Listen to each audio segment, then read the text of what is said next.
Hindi bet ng kilalang aktor ang itinatambal sa kanya pero wala siyang magawa dahil ito ang desisyon ng kanyang management. Bukod pa sa marami na rin silang fans.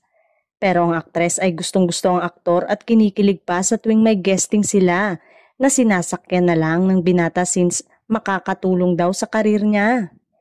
Pero sa nakikita ay kaya ng aktor na mag-solo dahil may ilang project na rin siyang wala namang ka-love team. At kaya pinupush sila ay dahil nakitaan sila ng chemistry ng aktres base sa management team niya. Tinanong kung sino ang gusto ng aktor na posible niyang maging girlfriend at umiling ng, eto dahil wala po yan sa plano ko, karir muna.